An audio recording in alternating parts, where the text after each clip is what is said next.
Good morning, boys and girls. Happy Tuesday to you. I trust you had a good start to your week yesterday, and I hope you enjoyed the fact that your task was very simply to listen to the story. And the goal is the same today. Just listen to the story, and we're going to finish it. So here we go.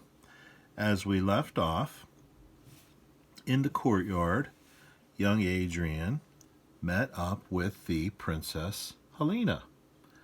And she was very kind to him, and he enjoyed their interactions because she was the one person in the castle who was very uplifting to him and for him.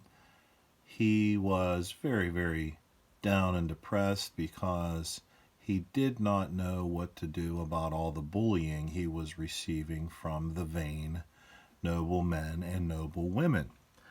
Well, a couple of years passed, and the angry courtiers became extremely impatient, and they decided to ignore the king's wishes.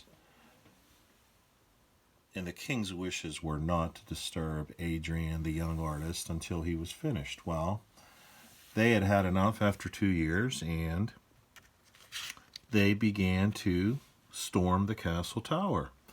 And the lovely Princess Helena saw them, and she ran to warn her father, the king. And that's where we left off. Okay, so here's the next page.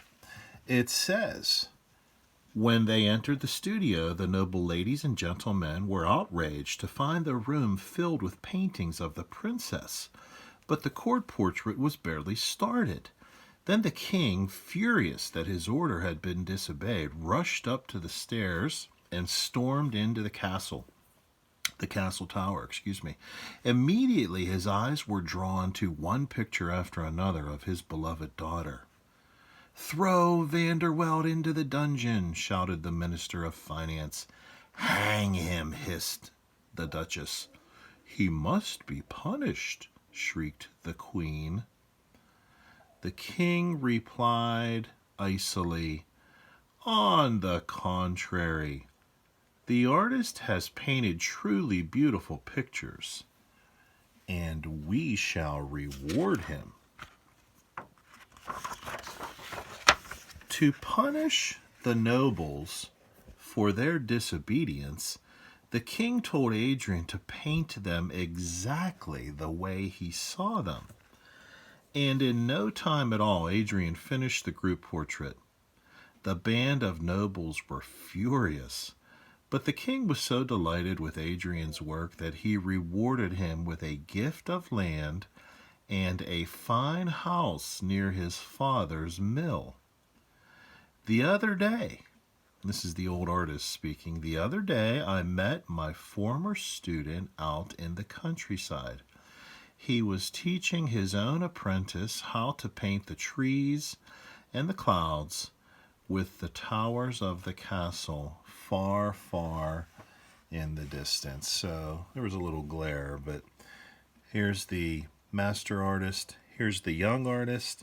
This is the student. I don't know if you can see. There's a glare. There's the student. And another breathtaking and beautiful landscape painted by the author and illustrator of the story, Thomas Locker. The end. So there's a lot of lessons to be taken from this story. But first and foremost, I think the main idea is to be true to yourself and be honest, kind, trustworthy, and do the right thing.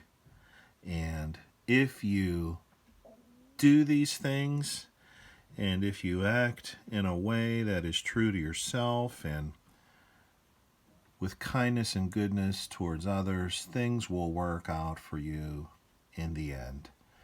Adrian was such a nice young fella that he didn't know what to do with all the bullying and the badgering coming his way, but he stayed the course, and he sought advice from his master teacher, and eventually, by doing the right thing, things turned out for him. Okay, so I had an old teacher colleague who once told me, doing what is right is never wrong, and eventually things will turn out for you, as they did for Adrian. Even though he dragged his feet for a little bit, mind you, but he still stayed the course and stayed true to himself and kept making pictures in the royal castle, and it ended up being a delight for the king, and he was rewarded in the long run. So, boys and girls, I hope you have a wonderful day, and I hope you enjoyed the story.